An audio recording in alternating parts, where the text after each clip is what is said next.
ಯುದ್ಧಕ್ಕೆ ಬ್ರೇಕ್, ಗೆದ್ದವ್ರು ಯಾರು? ಸ್ನೇಹಿತರೆ, ಕಳೆದ 39 ದಿನಗಳಿಂದ ಇಡೀ ಪ್ರಪಂಚ ಉಸಿರು ಬಿಗಿ ಹಿಡಿದುಕೊಂಡು ನೋಡ್ತಾ ಇದ್ದ ಅಮೆರಿಕ ಇರಾನ್ ನಡುವಿನ ಭೀಕರ ಯುದ್ಧಕ್ಕೆ ದಿಢೀರ್ ಬ್ರೇಕ್ ಬಿದ್ದಿದೆ. ಮೂರನೇ ಮಹಾಯುದ್ಧ ಶುರುವಾಯಿತು ಅಂತ ಜಗತ್ತು ಬೆಚ್ಚಿ ಬಿದ್ದಿತ್ತು. ಅಮೆರಿಕದ ಅಧ್ಯಕ್ಷ ಟ್ರಂಪ್ ಕೊಟ್ಟಿದ್ದ ಡೆಡ್ ಲೈನ್ಗೆ 90 ನಿಮಿಷ ಮಾತ್ರ ಬಾಕಿ ಇತ್ತು.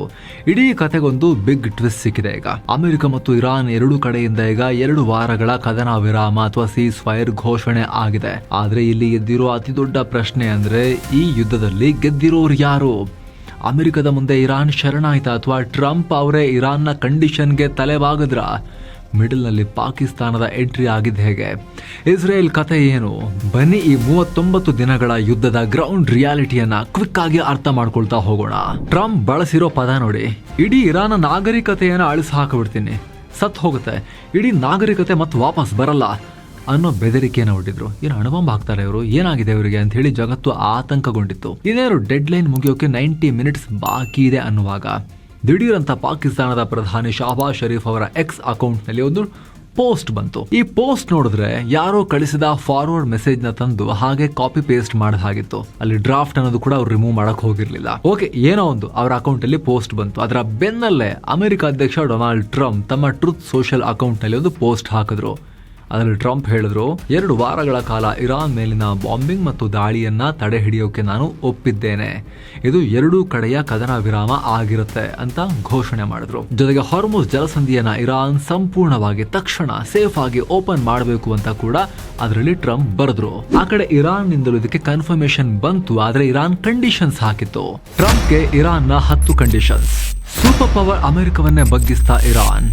ಎಸ್ ಸ್ನೇಹಿತರೆ, 10 ಕಂಡೀಷನ್ ಇಟ್ಟಿದೆ ಇರಾನ್. 1, ಅಮೆರಿಕ ಇರಾನ್ ಒಬ್ಬರ ಮೇಲೊಬ್ರು ದಾಳಿ ಮಾಡಂಗಿಲ್ಲ. 2, ಹಾರ್ಮುಜ್ ಜಲಸಂಧಿಯನ್ನ ಸಂಪೂರ್ಣವಾಗಿ ಇರಾನ್ ಕಂಟ್ರೋಲ್ ನಲ್ಲೇ ಇಡಬೇಕು. 3ನೇದು, ಇರಾನ್ನ ಯುರೇನಿಯಂ ಡೆವಲಪ್ಮೆಂಟ್ ಅಂದ್ರೆ ನ್ಯೂಕ್ಲಿಯರ್ ಪ್ರೋಗ್ರಾಮ್ಗೆ ಅಮೆರಿಕ ಅಡ್ಡಿ ಬರಬಾರದು. ಇದು ಬಹಳ ದೊಡ್ಡ ಡಿಮಾಂಡ್ ಇದು. 4ನೇದು, ಇರಾನ್ ಮೇಲಿರೋ ಎಲ್ಲಾ ಪ್ರೈಮರಿ ಸ್ಯಾಂಕ್ಷನ್ಸ್ ಅಂದ್ರೆ ಆರ್ಥಿಕ ನಿರ್ಬಂಧಗಳನ್ನ ಸಂಪೂರ್ಣವಾಗಿ ತೆಗೆದು ಹಾಕಬೇಕು. ಸೆಕೆಂಡರಿ ಸ್ಯಾಂಕ್ಷನ್ಸ್ ಅನ್ನ ಕೂಡ ಕ್ಯಾನ್ಸಲ್ ಮಾಡಬೇಕು. ವಿಶ್ವಸಂಸ್ಥೆ ಭದ್ರತಾ ಮಂಡಳಿ ಪಾಸ್ ಮಾಡಿರೋ ನಿರ್ಣಯಗಳನ್ನೆಲ್ಲ ರದ್ದು ಮಾಡಬೇಕು. IAEA ಬೋರ್ಡ್ ಪಾಸ್ ಮಾಡಿರೋ ನಿರ್ಣಯಗಳು ಕೂಡ ಕೊನೆಯಾಗಬೇಕು. ಹಾಗೆ ವಾರಿಂದ ಆಗಿರೋ ನಷ್ಟಕ್ಕೆ ಇರಾನ್ಗೆ ಪರಿಹಾರ ಕೊಡಬೇಕು. ಮಿಡಲ್ ಈಸ್ಟ್ ನಿಂದ ಅಮೆರಿಕ ಸೇನೆಯನ್ನ ಸಂಪೂರ್ಣ ವಾಪಸ್ ತೆಗಿಬೇಕು. ಬರೀ ಇರಾನ್ ಅಮೆರಿಕ ಮಾತ್ರ ಅಲ್ಲ, ಲೆಬನಾನ್ ಸೇರಿದ ಹಾಗೆ ಎಲ್ಲೆಲ್ಲಿ ಯುದ್ಧ ನಡೀತಾ ಇದೆಯೋ ಇರಾನ್ನ ಪ್ರಾಕ್ಸಿಗಳ ವಿರುದ್ಧ ಅದೆಲ್ಲವೂ ಸ್ಟಾಪ್ ಆಗಬೇಕು ಅನ್ನೋ ಬೇಡಿಕೆಯನ್ನ ಇರಾನ್ ಇಟ್ಟಿದೆ. ಇಲ್ಲಿ ಇವೆಲ್ಲ ಮಾಮೂಲಿ ಕಂಡೀಷನ್ಸ್ ಅಲ್ಲ. ಅಮೆರಿಕವನ್ನೇ ಬಗ್ಗಿಸುವ, ಅಮೆರಿಕದ ಇಷ್ಟು ವರ್ಷಗಳ ಪಾಲಿಸಿಯನ್ನೇ ಉಲ್ಟಾ ಮಾಡೋ ಡಿಮಾಂಡ್ಗಳಿವು. ವಿಶೇಷ ಅಂದರೆ ಖುದ್ದು ಡೊನಾಲ್ಡ್ ಟ್ರಂಪ್ ಈ ಪ್ರಪೋಸಲ್ ಬಗ್ಗೆ ರಿಯಾಕ್ಟ್ ಮಾಡ್ತಾ ಇದು ಮಾತುಕತೆಗೆ ಒಂದು ವರ್ಕಬಲ್ ಬೇಸಿಸ್ ಅಂತ ಹೇಳಿದ್ದಾರೆ. ಇದ್ರ ಬಗ್ಗೆ ಡಿಸ್ಕಸ್ ಮಾಡಬಹುದು, ಯೋಗ್ಯವಾಗಿದೆ ಅಂತ ಹೇಳಿದ್ದಾರೆ. ರಿಪೋರ್ಟ್ಸ್ ಪ್ರಕಾರ ಇದರಲ್ಲಿನ ಬಹುತೇಕ ಕಾಂಪ್ಲೆಕ್ಸ್ ವಿಚಾರಗಳಿಗೆ ಈಗ ಆಲ್ರೆಡಿ 2 ರಾಷ್ಟ್ರಗಳು ಒಂದು ಅಗ್ರಿಮೆಂಟ್ಗೆ ಬಂದಿವೆ ಅಂತಲೂ ರಿಪೋರ್ಟ್ ಆಗ್ತಾ ಇದೆ. ಅಂದ್ರೆ ವಿಚಾರ ಸಿಂಪಲ್, ತನ್ನ ಬಳಿ ಇದ್ದ ಹಾರ್ಮುಜ್ ಜಲಸಂಧಿ ಅನ್ನೋ ಬ್ರಹ್ಮಾಸ್ತ್ರವನ್ನ ಬಳಸಿ ಆ ಮಾರ್ಗವನ್ನ ಬಂದ್ ಮಾಡಿ ಜಗತ್ತಿನ ಆರ್ಥಿಕತೆಗೆ ಬೆಂಕಿ ಇಡೋ ಬೆದರಿಕೆಯನ್ನ ಹಾಕಿ ಕಡೆಗೆ ಅಮೆರಿಕವೇ ಬಗ್ಗೋ ರೀತಿ ಇರಾನ್ ಮಾಡ್ತಾ ಅನ್ನೋದೇ ಇಲ್ಲಿರುವಂತ ದೊಡ್ಡ ಪಾಯಿಂಟ್. ಹಾಗಿದ್ರೆ ಗೆಲುವಿನ ಲೆಕ್ಕಾಚಾರ ಏನು? ಯಾರಿಗೆ ಎಷ್ಟು ಲಾಸ್ ಆಯ್ತು? ನಿಜಕ್ಕೂ ಅಮೆರಿಕ ಗೆಲ್ತಾ, ಇರಾನ್ ಗೆಲ್ತಾ, ಯಾರ ಕೈ ಮೇಲಾಯ್ತು? ಬಗ್ಗಿರೋದು ಯಾರು? ಟ್ರಂಪ್? ಎಲ್ಲವನ್ನ ನೋಡ್ತಾ ಹೋಗೋಣ ಸ್ನೇಹಿತರೆ. ಅದಕ್ಕಿಂತ ಮುಂಚೆ ಬರೀ ಟ್ರಂಪ್ ಮಾತ್ರ ಅನ್ಪ್ರಿಡಿಕ್ಟಬಲ್ ಅಲ್ಲ, ಜಗತ್ತೇ ಅನ್ಪ್ರಿಡಿಕ್ಟಬಲ್, ಲೈಫ್ ಕೂಡ ಅನ್ಪ್ರಿಡಿಕ್ಟಬಲ್. COVID-19 ಆದಾಗ ಈ ಜಾಗತಿಕ ಅನ್ಸರ್ಟೆನಿಟಿ, ಅನ್ಪ್ರಿಡಿಕ್ಟಬಿಲಿಟಿ ನಮ್ಮ ಜೀವನಕ್ಕೂ ಬಂದಿತ್ತು. ಅದಕ್ಕಿಂತ ಹಿಂದೆ ಗ್ಲೋಬಲ್ ಫಿನಾನ್ಷಿಯಲ್ ಕ್ರೈಸಿಸ್ ಆದಾಗಲೂ ಕೂಡ ಮನೆ ಮನೆಗೂ ತಟ್ಟಿತ್ತು. ಮನುಷ್ಯರ ಹೆಲ್ತ್ ಕೂಡ ಹಾಗೆ ಅಲ್ವಾ ಸ್ನೇಹಿತರೆ, ಅನ್ಪ್ರಿಡಿಕ್ಟಬಲ್.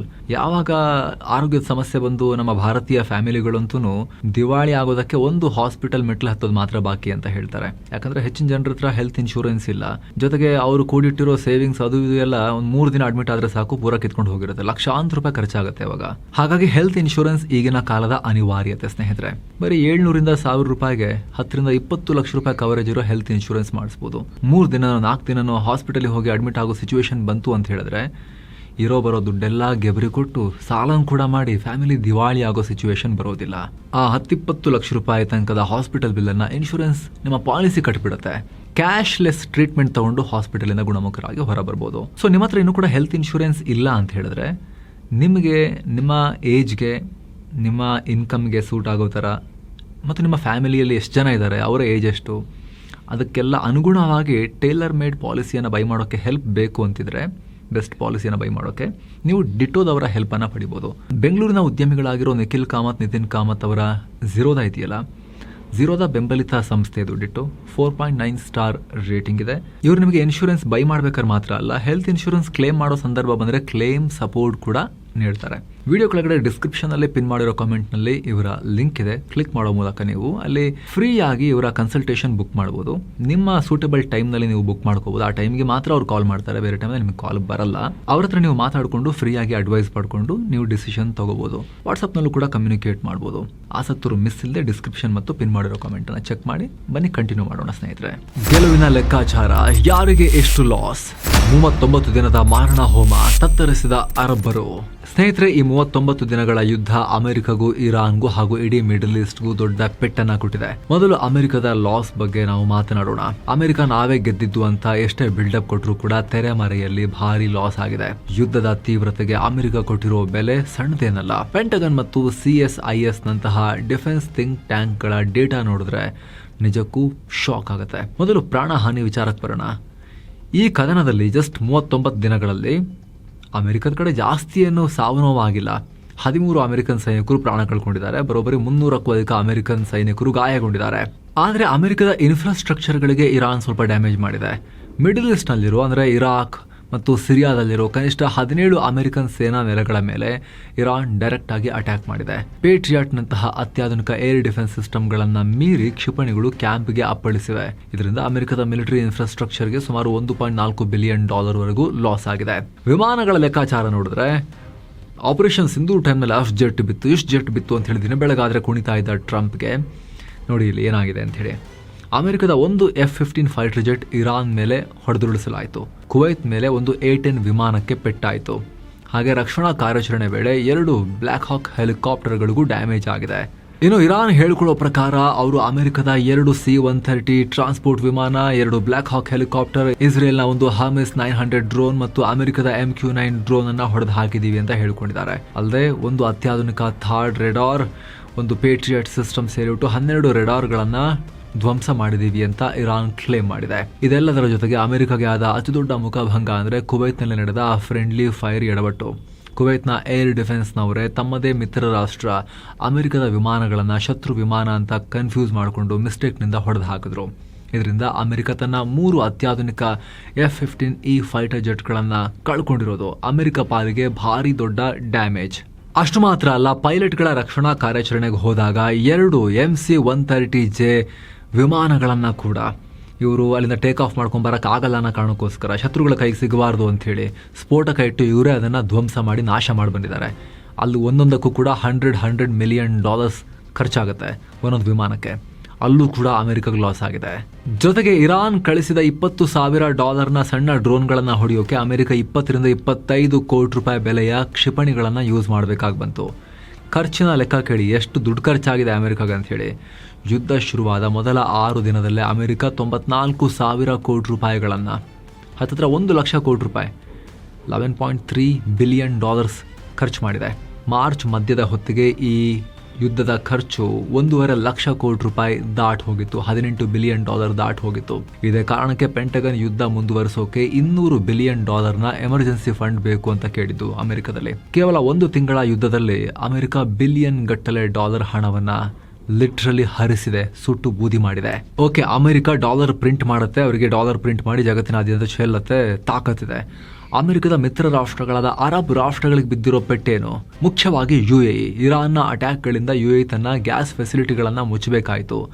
ಇಂಟರ್ಸೆಪ್ಟ್ ಆದ ಕ್ಷಿಪಣಿಯ ಅವಶೇಷಗಳು ಬಿದ್ದು ಜಬೆಲ್ ಅಲಿ ಪೋರ್ಟ್ನಲ್ಲಿ ಭಾರಿ ಬೆಂಕಿ ಕಾಣಿಸ್ಕೊಂಡಿತ್ತು. UAE ಒಳಗಡೆ 2 ಬ್ಯಾಲಿಸ್ಟಿಕ್ ಕ್ಷಿಪಣಿಗಳು ಹಾಗೂ 81 ಡ್ರೋನ್ಗಳು ಹೋಗಿ ಅಪ್ಪಳಿಸಿದ್ವು. ಇದು ಅಪ್ಪಳಿಸಿರೋದು, ಟೋಟಲ್ ಹಾರಿಸಿರೋದು ಎಷ್ಟು ಗೊತ್ತಾ? 2200ಕ್ಕೂ ಅಧಿಕ ಡ್ರೋನ್ಗಳನ್ನ ಹಾಗೂ 500ಕ್ಕೂ ಅಧಿಕ ಬ್ಯಾಲಿಸ್ಟಿಕ್ ಮಿಸೈಲ್ಗಳನ್ನ UAE ಮೇಲೆ ಇರಾನ್ ಹಾರಿಸಿರೋದು. ಇರಾನ್ UAEನ ಮುಖ್ಯವಾಗಿ ಟಾರ್ಗೆಟ್ ಮಾಡ್ಕೊಂಡಿತ್ತು. ಗ್ಲೋಬಲ್ ಫಿನಾನ್ಷಿಯಲ್ ಹಬ್ ಅಲ್ಲ, ಸೇಫ್ ಅಲ್ವಾ, ನಿಮ್ಮ ಸೇಫ್ಟಿ ಅನ್ನೋ ಇಮೇಜ್ಗೆ ನಾವು ಡ್ಯಾಮೇಜ್ ಮಾಡ್ತೀವಿ ಅಂಥೇಳಿ, ಸೆಂಟಿಮೆಂಟ್ನ ಹರ್ಟ್ ಮಾಡ್ತೀವಿ ನಿಮ್ಮ ಬಗ್ಗೆ ಅಂಥೇಳಿ, UAEಗೆ ಹೋಗೋಕ್ಕೆ ಹೆದರ್ಬೇಕು ಬೇರೆಯವರು, ಆ ರೀತಿ ಮಾಡ್ತೀವಿ ಅಂಥೇಳಿ. ನೆಕ್ಸ್ಟ್ ಸೌದಿಯ ಅರಾಮ್ಕೋ ಎಕ್ಸಾನ್ ಸ್ಯಾಮ್ರೆಫ್ ರಿಫೈನರಿ ಮೇಲೆ ಇರಾನ್ ಡ್ರೋನ್ ಅಪ್ಪಳಿಸ್ತು. ಯಾಂಬೂ ಕಡೆಗೆ ಹೋಗ್ತಾ ಇದ್ದ ಕ್ಷಿಪಣಿಯನ್ನು ತಡೆಯಲಾಯಿತು. ಏನೋ ಜುಬೈಲ್ ಪೆಟ್ರೋಕೆಮಿಕಲ್ ಕಾಂಪ್ಲೆಕ್ಸ್ ಮೇಲೂ ಕೂಡ ದಾಳಿ ಮಾಡಿದ್ದೀವಿ ಅಂತ ಇರಾನ್ ಹೇಳ್ಕೊಂಡಿದೆ. ಅಲ್ಲಿ ಭಾರಿ ಬೆಂಕಿ ಹೊಗೆ ಕೂಡ ಕಾಣಿಸ್ಕೊಂಡಿತ್ತು. ಇನ್ನು ಕತಾರ್ಗಂತೂ ಮರ್ಮಾಘಾತ. ಅಲ್ಲಿನ ಅತಿ ಮುಖ್ಯ LNG ಹಬ್ ಆಗಿರೋ ರಾಸ್ ಲಫಾನ್ ಮೇಲೆ ಭಾರಿ ಡ್ಯಾಮೇಜ್ ಆಯಿತು. 2 LNG ಟ್ರೈನ್ಗಳು ಹಾಗೂ ಒಂದು ಗ್ಯಾಸ್ ಟು ಲಿಕ್ವಿಡ್ ಫೆಸಿಲಿಟಿ ನಾಶ ಆಯಿತು. ಇದರಿಂದ ಕತರ್ನ 17% LNG ರಫ್ತು ಸಾಮರ್ಥ್ಯ ಧ್ವಂಸ ಆಯಿತು. ಇದು ಕತರ್ಗೆ ಮುಂದಿನ 3 ರಿಂದ 5 ವರ್ಷಗಳ ಕಾಲ ವರ್ಷಕ್ಕೆ ಬರೋಬ್ಬರಿ $20 ಬಿಲಿಯನ್ ಅಂದರೆ 1.5 ಲಕ್ಷ ಕೋಟಿ ರೂಪಾಯಿಗಳಷ್ಟು ಲಾಸ್ ಉಂಟು ಮಾಡ್ತಾ ಇದೆ. ಇನ್ನು ಇದೆಲ್ಲದರ ಪರಿಣಾಮ ಏನಾಯಿತು, ಇಡೀ ಜಗತ್ತು ಯುದ್ಧ ನಿಲ್ಲಿಸ್ರಿ ಸಾಕು, ನಾವು ಬದುಕೋದು ಬೇಡವೇನ್ರಿ ಅಂತೇಳಿ ಪ್ರೆಷರೈಸ್ ಮಾಡೋಕೆ ಕಾರಣ ಆಯಿತು ಅಮೆರಿಕವನ್ನ. ಯಾಕಂದರೆ ಇರಾನ್ ಹಾರ್ಮುಜ್ ಜಲಸಂಧಿಯನ್ನು ಕ್ಲೋಸ್ ಮಾಡ್ತು, ಬಂದರೆ ಮಿಸೈಲ್ ಹಾಕ್ತೀವಿ ಅಂತೇಳಿ. ಅಮೆರಿಕ ಇನ್ಶೂರೆನ್ಸ್ ನಾವು ಕೊಡ್ತೀವಿ ಬನ್ರಿ ಅಂದರೂ ಯಾರು ಕೂಡ ಹಡಗು ಮೂವ್ ಮಾಡೋಕ್ಕೆ ರೆಡಿ ಇರಲಿಲ್ಲ. ಗ್ಲೋಬಲ್ ಮಾರ್ಕೆಟ್ನಲ್ಲಿ ತೈಲ ಬೆಲೆ $100 ದಾಟ್ ಹೋಯಿತು. ಇದರ ಎಫೆಕ್ಟ್ ಅಮೆರಿಕಾಗೂ ಬಿತ್ತು. ಅಮೆರಿಕ ತೈಲ ಉತ್ಪಾದನೆ ಮಾಡ್ಬೋದು, ಆದರೆ ಓಪನ್ ಮಾರ್ಕೆಟ್ ಅಲ್ವಾ, ಜಗತ್ತಿನಾದ್ಯಂತ ಡಿಮಾಂಡ್ ಇರುತ್ತೆ. ಎಲ್ಲಿ ಡಿಮಾಂಡ್ ಬರುತ್ತೋ ಅಲ್ಲಿ ಸೇಲ್ ಮಾಡಬೇಕು. ಅಮೆರಿಕ ಪೆಟ್ರೋಲ್ ಉತ್ಪತ್ತಿ ಮಾಡಿ ನಾವೇ ಇಟ್ಕೋತೀವಿ ಅಂತ ಹೇಳಕ್ಕೆ ಬರೋದಿಲ್ಲ. ಅಮೆರಿಕದಲ್ಲೂ ಪೆಟ್ರೋಲ್, ಡೀಸೆಲ್, ದಿನಬಳಕೆ ವಸ್ತುಗಳ ಬೆಲೆ ಗಗನಕ್ಕೇರೋಕೆ ಶುರುವಾಯಿತು. ಯಾವ ಲೆವೆಲ್ಗೆ ಅಂದರೆ ಸಣ್ಣ ಪುಟ್ಟ ಪ್ರಮಾಣದಲ್ಲ, ಅಮೆರಿಕದಲ್ಲಿ ಇಂಧನ ಬೆಲೆ 30-40% ಇನ್ಕ್ರೀಸ್ ಆಯಿತು. ಕೇವಲ ಅಮೆರಿಕ ಮಾತ್ರವಲ್ಲ, ಜಗತ್ತಿನಾದ್ಯಂತ ಬಿಸಿ ತಟ್ಟೋಕೆ ಶುರುವಾಯಿತು. ಅದರಲ್ಲೂ ಕೂಡ ಮುಖ್ಯವಾಗಿ ಅಮೆರಿಕದ ಮಿತ್ರ ರಾಷ್ಟ್ರಗಳ ಆರ್ಥಿಕತೆ ಬೀಳೋಕೆ ಶುರುವಾಯಿತು. ಒಂದು ವೇಳೆ ಹಾರ್ಮುಜ್ ಜಲಸಂಧಿ ಇನ್ನೂ ಸ್ವಲ್ಪ ದಿನ ಕ್ಲೋಸ್ ಆಗಿಬಿಟ್ರೆ ಇಡೀ ಪ್ರಪಂಚದ ಎಕಾನಮಿ ಕೊಲ್ಯಾಪ್ಸ್ ಆಗ್ತಾ ಇತ್ತು. ಹಾಗೆ ಅಮೆರಿಕದ ನಾವಿಕ ಪಡೆ ಹಗಲಿರುಳು ಹೈ ಟೆನ್ಷನ್ನಲ್ಲಿ ಕೆಲಸ ಮಾಡಿ ಕಂಪ್ಲೀಟ್ ಸುಸ್ತಾಗಿ ಹೋಗಿತ್ತು. ಮಣ್ಣು ಮುಕ್ಕಿದ ಇರಾನ್. ಎಸ್ ಸ್ನೇಹಿತರೆ, ಲಾಸ್ ವಿಚಾರಕ್ಕೆ ಬಂದಾಗ ಇರಾನ್ಗೇನು ಕಮ್ಮಿ ಲಾಸ್ ಆಗಿಲ್ಲ, ಜೀವನ್ ಮರಣದ ಲಾಸ್ ಆಗಿದೆ. ಇರಾನ್ಗೆ ಇವಾಗ ಆಗಿರೋ ಪೆಟ್ಟು ಡ್ಯಾಮೇಜಸ್ನ ಸರಿ ಮಾಡ್ಕೊಳ್ಳೋಕೆ ದಶಕಗಳೇ ಬೇಕಾಗುತ್ತೆ. 39 ದಿನಗಳಲ್ಲಿ ಅಮೆರಿಕ ಮತ್ತು ಇಸ್ರೇಲ್ ಸೇರಿ ಇರಾನ್ ಮೇಲೆ ಮಾಡಿರೋ ಬಾಂಬಿಂಗ್ ಅಂತಿಂತದ್ದಲ್ಲ.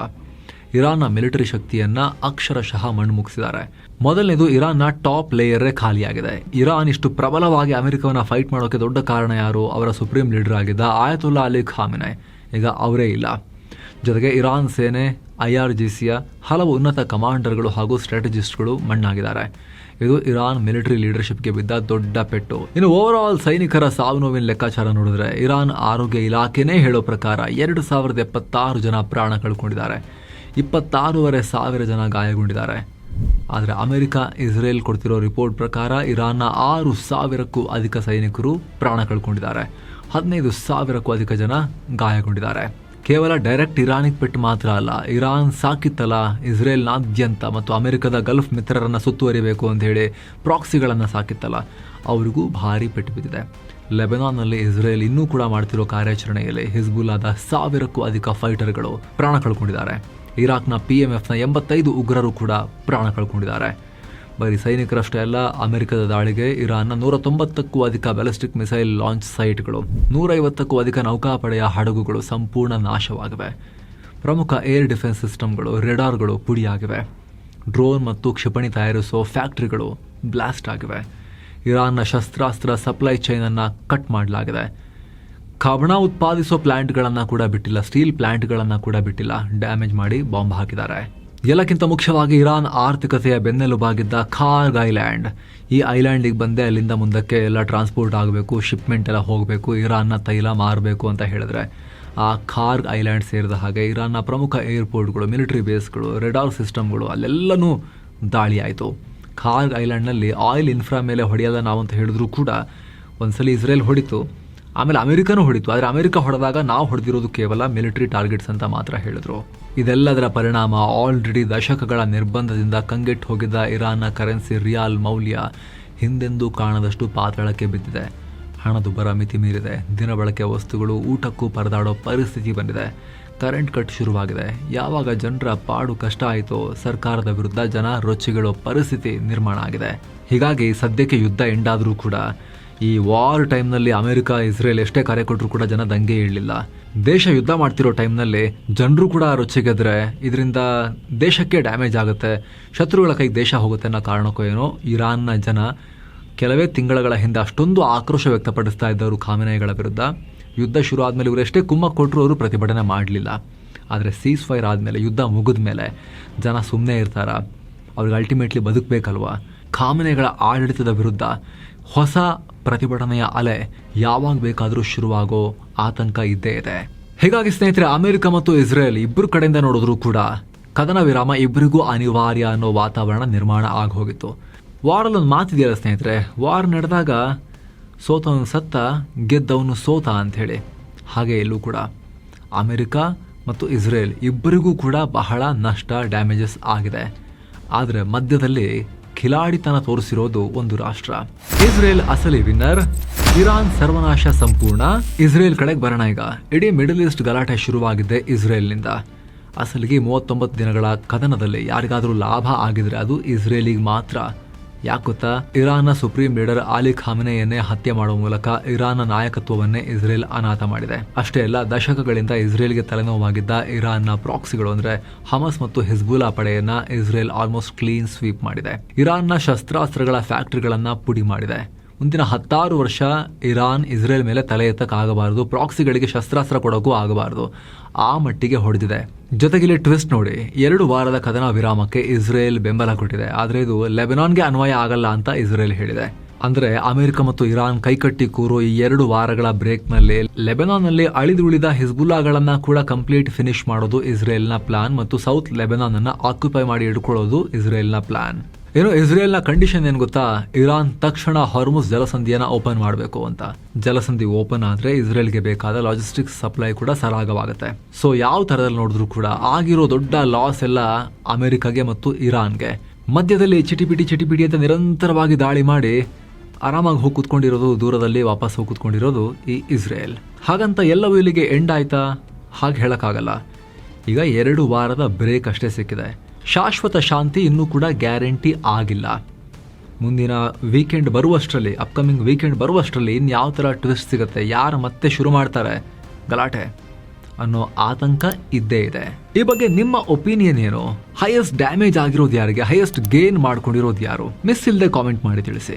ಹಾಗೆ ಕಡೆಯದಾಗಿ ಕ್ವಿಕ್ ರಿಮೈಂಡರ್, ನಿಮಗೆ ನಿಮ್ಮ ಫ್ಯಾಮಿಲಿಗೆ ಹೆಲ್ತ್ ಇನ್ಶೂರೆನ್ಸ್ ಮಾಡಿಸೋಕೆ ಡಿಟೋದವರ ಫ್ರೀ ಕನ್ಸಲ್ಟೇಷನ್ ಅನ್ನು ಯೂಸ್ ಮಾಡೋಕೆ ವಿಡಿಯೋ ಕೆಳಗಡೆ ಡಿಸ್ಕ್ರಿಪ್ಷನ್ ಮತ್ತು ಪಿನ್ ಮಾಡಿರೋ ಕಾಮೆಂಟ್ನಲ್ಲಿ ಕೊಟ್ಟಿರೋ ಲಿಂಕನ್ನು ಮಿಸ್ ಇಲ್ಲದೆ ಚೆಕ್ ಮಾಡಿ ಆಸಕ್ತರು. ಮತ್ತೆ ಭೇಟಿ ಆಗ್ತಿರೋಣ. ನಮಸ್ಕಾರ.